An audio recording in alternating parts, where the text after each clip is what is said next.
नमस्कार दोस्तों, टूरिस्ट बोध के इस यूट्यूब चैनल पर आप सभी का स्वागत है।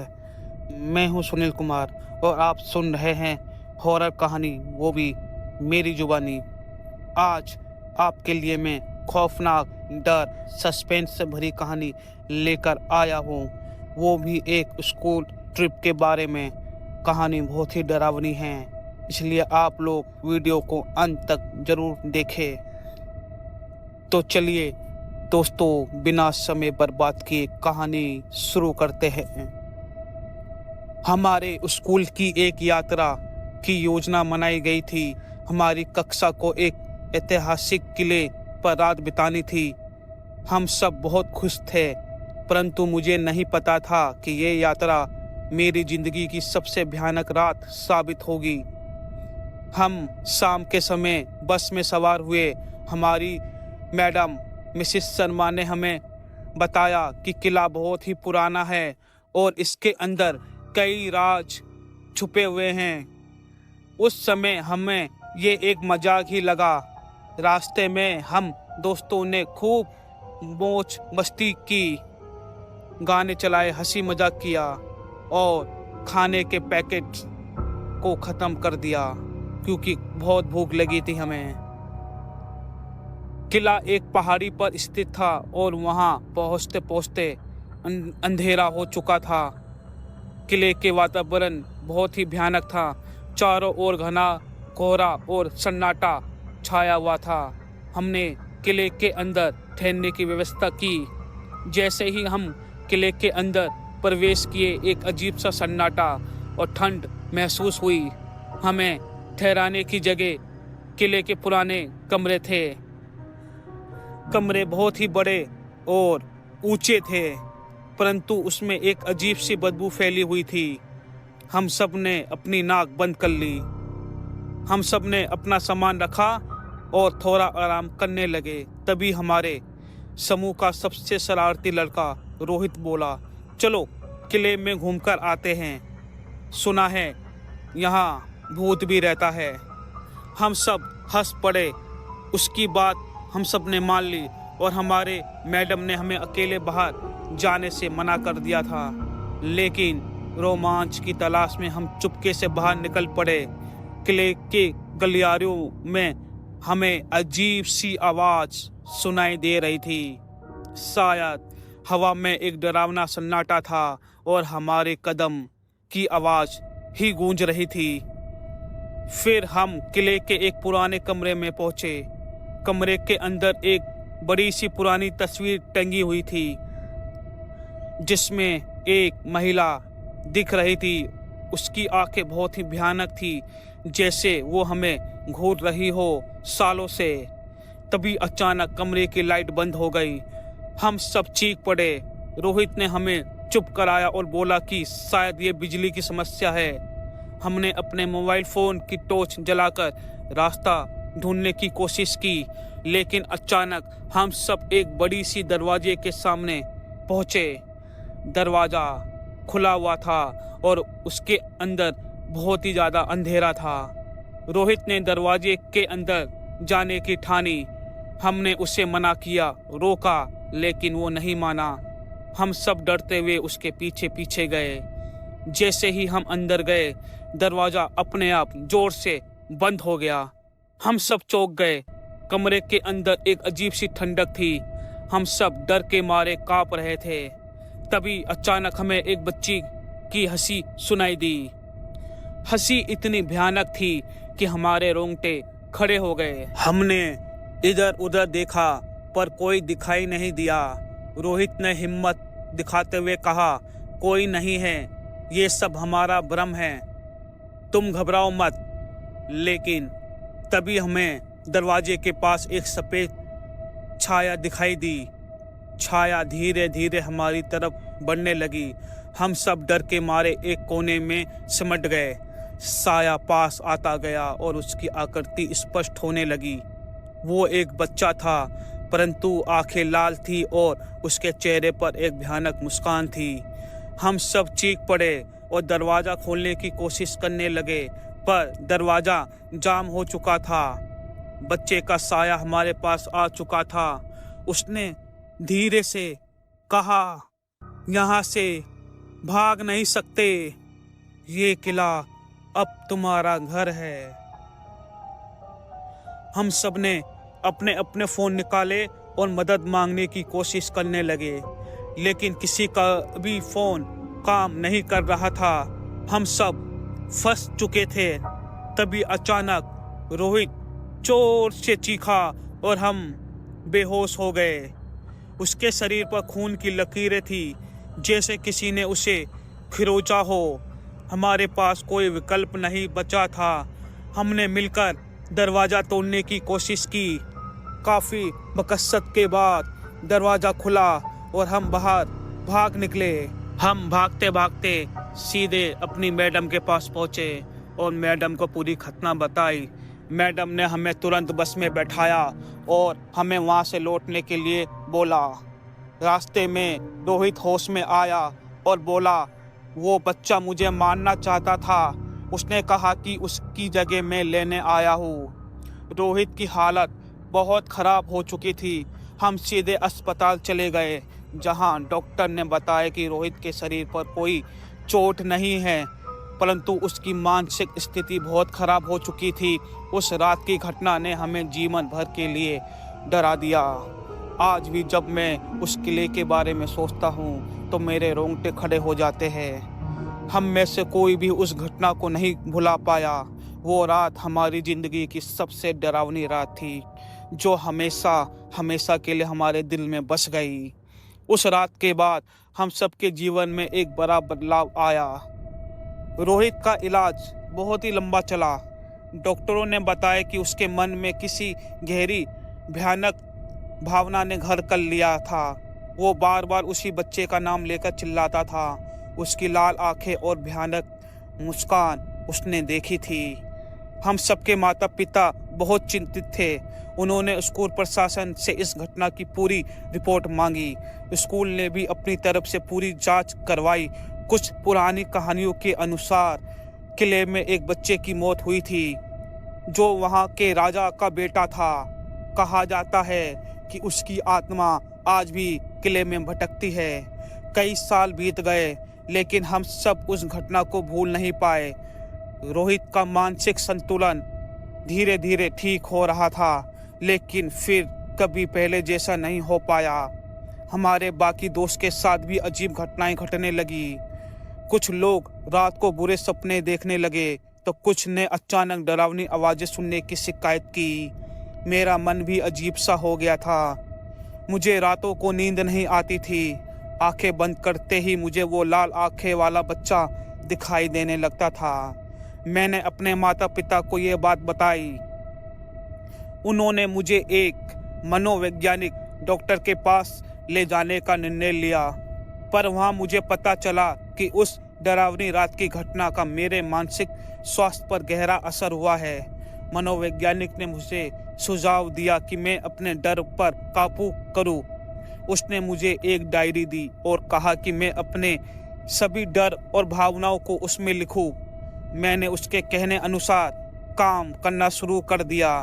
धीरे धीरे मुझे लगा कि मेरे अंदर का डर कम हो रहा था, लेकिन वो घटना कभी पूरी तरीके से नहीं मिट पाई। वो डायरी मेरे लिए एक सहारा बन गई। मैं उसे अपने डर, अपने सपने और अजीब अनुभव जो भी होता था, मैं उसमें लिखता गया, जो मुझे उस किले की घटना के बाद महसूस हुए। इस प्रतिक्रिया ने मुझे काफ़ी हद तक सामान्य जीवन जीने में मदद की। एक दिन मैंने फैसला किया कि मैं वापस उस किले में जाऊंगा। मैंने अपने दोस्तों को भी इस बारे में बताया। कुछ ने मना कर दिया, लेकिन कुछ मेरे साथ देने का फैसला किया। हम सब ने मिलकर एक बार फिर उस किले की यात्रा की योजना बनाई। इस बार हम पहले से ज़्यादा सतर्क थे। हमने साथ में टॉर्च, मोबाइल और ज़रूरती सामान रखा। किले पर पहुंचते ही हमें वही पुराना डर महसूस हुआ, लेकिन इस बार हम तैयार थे। हमने एक हाथ, दूसरा हाथ, हम सब ने एक दूसरे का हाथ पकड़ लिया और किले के अंदर दाखिल हुए। हमने उसी दरवाजे को ढूंढा जिसने हमें उस रात देखा था। जैसे ही हम उस दरवाजे के पास पहुंचे, हमें वो अजीब ठंडक महसूस हुई, लेकिन इस बार हम डरे नहीं। अंदर जाने के लिए हम तैयार थे। हमने दरवाज़ा खोला और अंदर गए। अंदर का दृश्य अब भी वैसा ही का वैसा था। वही पुरानी तस्वीर लटकी हुई थी। कमरे में ठंडक थी और सन्नाटा फैला हुआ था। रोहित की डायरी के पन्ने पड़े थे जो उसने उस घटना के बाद लिखे थे। उसने लिखा था कि उसे उस बच्चे से बात करने की कोशिश करनी चाहिए। हमने वही किया। हमने उस बच्चे को पुकारा और कहा, हम तुम्हें नुकसान पहुंचाने नहीं आए हैं, हम तुम्हारी मदद करना चाहते हैं। अचानक हमें एक हल्की आवाज़ सुनाई दी। वो बच्चा वहीं था, लेकिन इस बार उसके आंखों में गुस्सा नहीं बल्कि दर्द, अकेलापन था। उसने कहा, मैं यहाँ बहुत साल से फंसा हुआ हूँ, मुझे शांति चाहिए जो अब तक मुझे नहीं मिल पाई है। हमने उसे शांत किया और कहा, तुम्हारी आत्मा को शांति कैसे मिलेगी? हम क्या मदद कर सकते हैं तुम्हारी? हमने उसके लिए प्रार्थना की और किले में एक पुरानी किताब से कुछ मंत्र पढ़े। अचानक कमरे में एक हल्की रोशनी फैल गई और वो बच्चा धीरे धीरे गायब हो गया। उसकी आत्मा को शांति मिल चुकी थी। उस रात के बाद हमने खुद को पहले से ज़्यादा हल्का महसूस किया। हमारे दिलों से एक बड़ा बोझ उतर गया था। रोहित भी धीरे धीरे सामान्य हो गया। हम सब ने मिलकर उस किले से वापसी की और इस बार हमें कोई डर नहीं लगा। वो घटना हमारे जीवन भर के लिए याद रहेगी, लेकिन इस बार हमने अपने डर का सामना खुद किया था और उसे हराया भी। हमने सीखा कि कभी कभी डर के पीछे छिपी सच्चाई को समझने की जरूरत होती है। अब भी जब मैं उस किले की बात सोचता हूँ तो मेरे मन से डर नहीं बल्कि एक संतोष का भाव आता है। हमने एक आत्मा को शांति दिलाई थी और अपने जीवन में एक नया अध्याय शुरू किया। उस घटना के बाद हम सभी की जिंदगी एक नए रास्ते पर चल पड़ी। रोहित की मानसिक स्थिति काफ़ी सुधर गई थी। उसने अपनी पढ़ाई फिर से शुरू की और हमारे बीच हंसमुख हो गया। हम सब भी अपने अपने जीवन में व्यस्त हो गए, लेकिन उस किले की घटना ने हमें हमेशा के लिए बदल दिया था। एक दिन मुझे रोहित का फ़ोन आया। वो बहुत ही ज़्यादा खुश लग रहा था। उसने बताया कि उसे किले के बारे में एक नई जानकारी मिली है। उसने एक पुरानी किताब में पढ़ा था कि किले में एक गुप्त कमरे का जिक्र है जिसमें राजा का खजाना छुपा हुआ था। उसने मुझसे और हमारे कुछ और दोस्तों को बताया। फिर वहां से जाने के लिए कहा। हम सब ने मिलकर फिर से यात्रा की योजना बनाई। इस बार हम पूरी तैयारी के साथ गए। हमने किले के इतिहास के बारे में अधिक से अधिक जानकारी जुटा ली और वहां जाने का मन बना लिया। हमारे मन में अब कोई डर नहीं था, बल्कि एक जिज्ञासा थी कि हम किले पर पहुंचे तो हमें वही पुराना डरावना माहौल मिला, लेकिन इस बार हमारे मन में एक उद्देश्य था। हमें वो खजाना चाहिए था।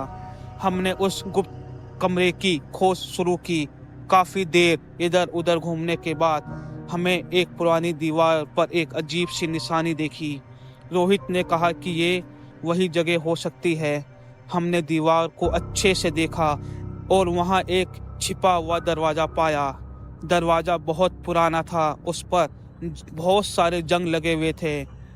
हमने मिलकर दरवाज़ा खोला। दरवाज़ा खोलते ही एक अजीब सी धूल और गंध बाहर निकली।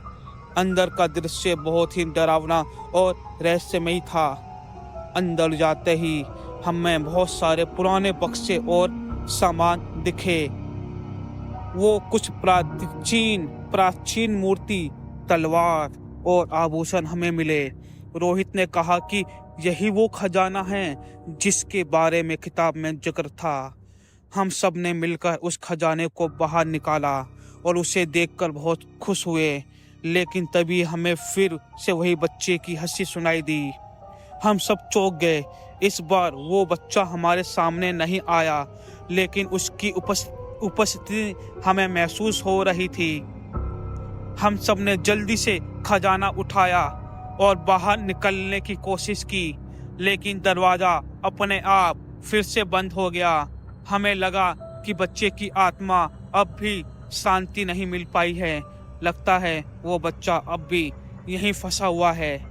हमने फिर से प्रार्थना की और कहा कि हम उसका खजाना नहीं ले जाएंगे। हमने खजाना वहीं छोड़ दिया और दरवाज़ा खुलने की कोशिश की। फिर दरवाज़ा अपने आप खुल गया और हम बाहर निकल आए। हमें समझ में आ गया कि उस बच्चे की आत्मा किले के खजाने से जुड़ी हुई है। हमने किले के प्रशासन को उस खजाने के बारे में बताया और कहा कि इस संग्रहालय में रखवाया जाए। प्रशासन ने हमारी बात मानी और खजाने को सुरक्षित जगह ले जाया गया। इसके बाद से किले में कोई भी अजीब घटना नहीं घटी।